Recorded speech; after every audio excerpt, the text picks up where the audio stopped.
Hello guys, welcome to Dilly Kitchen. இன்னைக்கு நம்ம முருங்கைக்கீரை சாறு எப்படி பண்ணலாம்னு பார்க்கலாம். இந்த வெயிலுக்கு நம்ம அதிகமான காரமான உணவுகள் நம்ம சாப்பிட முடியாது. அதுக்கு பதிலா நம்ம தயிர், மோர் இந்த மாதிரி உணவுகளை தேடி சாப்பிடுவோம். அதே மாதிரி தான் இந்த முருங்கைக்கீரை சாறும். இதுல மசாலா பொருட்கள் எதுவுமே சேர்க்காம ரொம்ப சிம்பிளா செய்ய போறோம். டேஸ்ட் ரொம்ப நல்லா இருக்கும். மசாலா பொருட்கள் சேர்க்காதனால இதுல காரம் சுத்தமா இருக்காது. சோ கண்டிப்பா ட்ரை பண்ணி பாருங்க. இப்போ வாங்க இது எப்படி பண்ணலாம்னு பார்க்கலாம்.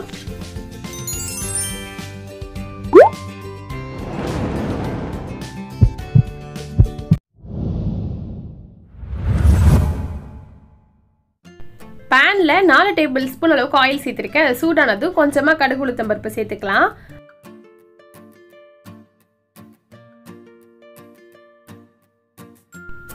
கடுகு பொரிஞ்சதும் 7 சின்ன வெங்காயத்தை தோல் நீக்கிட்டு கட் பண்ணி சேர்த்திருக்கேன். அது கூடவே 2 காஞ்ச மிளகாவும் சேர்த்துக்கலாம்.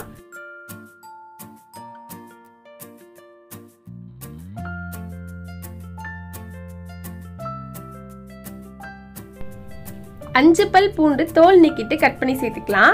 இப்போ இது எல்லா பக்கமும் நல்லா மிக்ஸ் பண்ணிக்கலாம். மிச்ச ரெசிபிக்கு மாதிரி நம்ம வெங்காயம் பூண்டு இதெல்லாம் ரொம்ப வதங்கணும்னு அவசியம் கிடையாது. லைட்டாக மிக்ஸ் பண்ணிட்டு நம்ம தேங்காய் பால் சேர்த்துக்கலாம். 500 ml அளவுக்கு தண்ணியான தேங்காய் பால் சேர்த்துக்கலாம். ஒரு மீடியம் சைஸ் தேங்காயில் 1 லிட்டர் அளவுக்கு ஃபர்ஸ்ட் வாட்டி பால் எடுப்போம் இல்லையா, அதை 1 லிட்டர் அளவுக்கு நல்லா திக்காக எடுத்து வச்சிருக்கேன். ரெண்டாவது பால் எடுக்கும் போது கொஞ்சம் தண்ணியா 500 ml வர அளவுக்கு எடுத்திருந்தேன். இப்போ அதை தான் நம்ம சேர்த்திருக்கோம். இது நல்லா கொதிக்கட்டும். இப்போ பாருங்க நல்லா கொதிச்சிருச்சு. 2 கைப்பிடி அளவுக்கு நான் முருங்கைக்கீரை சேர்த்துக்கிறேன். முருங்கைக்கீரையில பூ இருக்கும் இல்லையா, அதையும் தான் நான் சேர்த்திருக்கேன். இப்போ இது எல்லா பக்கமும் நல்லா மிக்ஸ் பண்ணிக்கலாம்.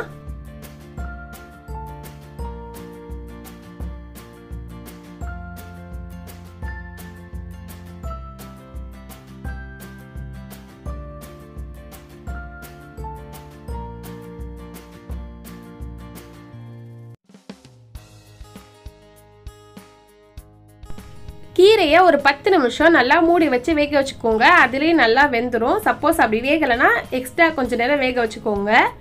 கீரை வெந்ததுக்கு அப்புறமா தான் நம்ம தேங்காய் பால் சேர்க்கணும்.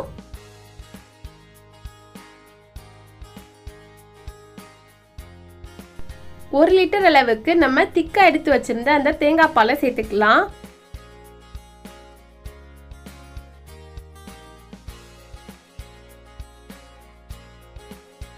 கீரை சாருக்கு தேவையான உப்பு சேர்த்துக்கலாம். கீரை வேக வைக்கும் போதே உப்பு சேர்க்காதீங்க. கீரை கடுத்து போன மாதிரி நல்லா இருக்காது. அதனால கடைசியாவே சேர்த்துக்கலாம்.